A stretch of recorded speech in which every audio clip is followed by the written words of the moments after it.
வணக்கம் உறவுகளை, எல்லாரும் எப்படி இருக்கீங்க? நல்லா இருக்கீங்களா? இந்த வீடியோ மூலம் உங்களை சந்திப்பதில் ரொம்ப மகிழ்ச்சிங்க. நம்மளுக்கு சப்போர்ட் பண்ணுற அனைத்து நல்ல உள்ளங்களுக்கும் ரொம்ப நன்றிங்க. புதுசாக யாராவது இந்த வீடியோ பார்க்குறீங்கன்னா ப்ளீஸ் சப்ஸ்கிரைப் பண்ணாட்டினாலும் லைக் மட்டுமாவது பண்ணுங்கள். ஏன்னா இதுக்கு முன்னாடி போட்ட நம்ம வீடியோஸ் எல்லாமே பார்த்தீங்கன்னா ரொம்ப வியூஸ்க்கு ரொம்ப குறைவாகவே போகுதுங்க. அதாவது 100-200 வியூஸ் போகிறதே கூட ரொம்ப கம்மிங்க. நிறைய பேர் வீடியோஸ் பார்க்குறீங்க. அந்த 100 பேர்த்தில் வந்து 100 பேருமே ஒரு லைக் போட்டால் கூட நம்ம வீடியோஸ் வந்து கொஞ்சம் ரீச் ஆகுங்க. ஆனால் லைக்குங்கிறது பார்த்திங்கன்னா ஒரு 7 6 தான். ஒரு 100 பேர் பார்த்தாங்கன்னா அதில் 6-7 பேர் தாங்க லைக் போடுறாங்க. இதனால் நம்ம வீடியோஸ் வந்து யூடியூப் வந்து மற்றவங்களுக்கு கொண்டு சேர்க்க மாட்டேங்குதுங்க. அதனால் ப்ளீஸ் எங்களை மாதிரி விவசாயிகளுக்கும் வந்து இந்த வீடியோ பார்த்து ஒரு ஆதரவு தாருங்க. அதாவது லைக் மட்டுமாவது பண்ணிங்கன்னா ரொம்ப எங்களுக்கு சந்தோஷமாக இருக்குங்க. எங்களுக்கு அடுத்து வீடியோ போடவும் ஒரு ஆசை உண்டாங்க. சரி வாங்க வீடியோக்குள்ளே போகலாம். நம்ம இப்போ என்ன அப்டேட் பார்த்திங்கன்னா, போன வருஷம்லாம் பார்த்திங்கன்னா கோடை மழை பெய்துச்சுங்க. என்ன தான் எவ்வளோ வெயில் அடித்தாலும் கோடை மழைன்னு கொஞ்சம் சமீபமாக பேஞ்சிச்சுன்னா நம்மளுக்கு கொஞ்சம் ஈஸியாக இருக்குங்க மாடு வளர்க்குறதுக்கு. ஏன்னா வந்து அந்த நம்ம மேய்ச்சல் முறையில் வளர்ப்போம். இப்போ பண்ணையிலன்னா பார்த்திங்கன்னா நிறையா மாடுனா மேய்ச்சல் முறையில் வளர்க்க முடியாது.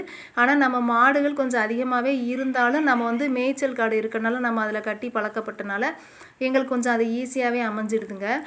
போன வருஷம்லாம் கூட எங்களுக்கு அந்த கோடை வந்து சமாளிச்சிட்டோம் ஈஸியான. அந்த தடவை பார்த்திங்கன்னா நிறையா பக்கம் கோடை மழை பெய்துச்சு. ஆனால் நம்மளுக்கு வந்து கோடை மழையே இல்லைங்க. எங்கள் சைடு திருச்சி டிஸ்ட்ரிக்டில் பார்த்திங்கன்னா எங்கள் மணப்பாறை நம்ம இந்த டூர் விளாக் கூட போட்டிருந்தோம்ல, அப்போ கூட பார்த்திங்கன்னா அந்த ஈவினிங் வீட்டுக்கு வர்றப்போ பார்த்திங்கன்னா அவ்வளோ மழை பெஞ்சிச்சுங்க.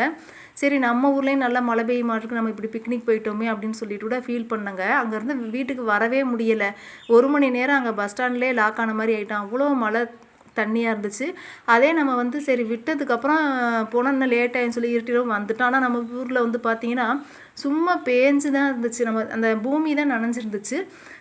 ஒரு 6-7 கிலோமீட்டருக்குள்ளே பார்த்திங்கன்னா அங்கே அவ்வளோ மழை பெஞ்சு, இங்கே மழையே இல்லைங்க. அது வந்து நம்ம கிராமத்தில் மழை பெஞ்சா கூட நம்மளுக்கு இப்போ விவசாயத்துக்கோ மாடுகளுக்கோ ஏதோ உதவுங்க.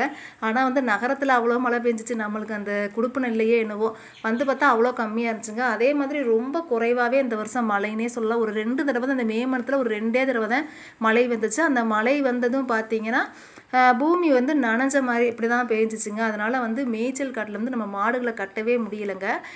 மேய்ச்சலில் கட்டினா நம்மளுக்கு கொஞ்சம் ஈஸியாக இருக்குது. ஏன்னா அதில் கட்டிட்டு நம்ம வீட்டில் வைக்கோலோ அல்லது வந்து பசுந்தீவனமோ நம்ம நேப்பியர் தட்டை வச்சுருக்கோம் அறுத்து போட்டுக்குவோம். இந்த தடவை வந்து மேய்ச்சலில் கட்ட முடியாதனால எங்களுக்கு வந்து வைக்கோலும் சுத்தமாக தீர்ந்து போச்சுங்க.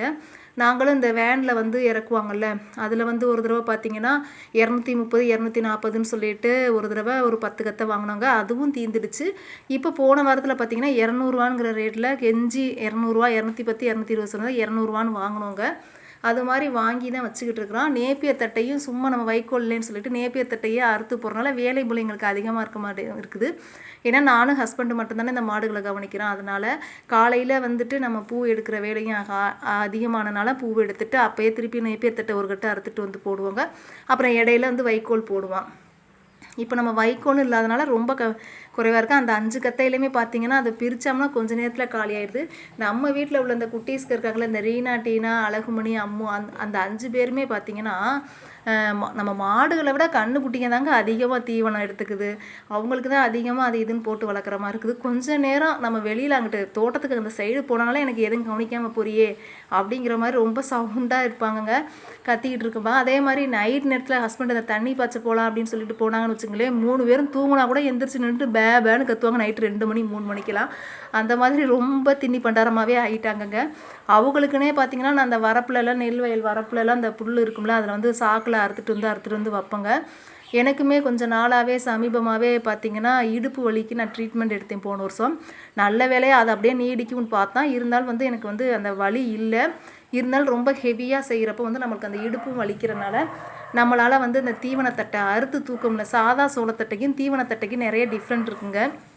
ஹஸ்பண்டே தான் முக்கால்வாசி செஞ்சாலும் நம்மளும் கொஞ்சம் போய் செய்கிறப்ப ரொம்பவே தூக்கிட்டு வரவே கஷ்டமாயிடுதுங்க. அப்படி தான் இருக்குது. மழையும் இல்லை மேய்ச்சலும் இல்லை அப்படிங்கிற மாதிரி. இப்போ மேய்ச்சலில் கட்டாததுனால நம்ம வீட்டில் வந்து நிறையா அவங்களுக்கு தீவனம் போடுற மாதிரி இருக்குது. நேப்பியர் தட்டையும் பார்த்திங்கன்னா தீந்துகிட்டே இருக்குது. பார்த்து அறுக்கிற மாதிரி இருக்குதுங்க. நேப்பியர் தட்டை ஐயோ தீரப்போதேன்னு. வைக்கோலும் இல்லை.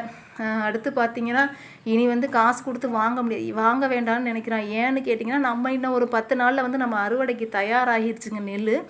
அதனால் நம்ம அந்த அறுவடை நெல்லை முடிச்சிட்டோன்னு வச்சுக்கோங்களேன், அடுத்து நம்மளுக்குள்ளே வைக்கோல் வச்சு அட்ஜஸ்ட் பண்ணிக்கலாம். அது இருந்தாலுமே நம்மளுக்கு பத்தாதான் வாங்குற மாதிரி இருக்கும். இருந்தாலும் நம்மளுக்கு வந்து கொஞ்சம் சீக்கிரம் அறுத்து முடிச்சிட்டா பரவாயில்லைன்னு இருக்குது.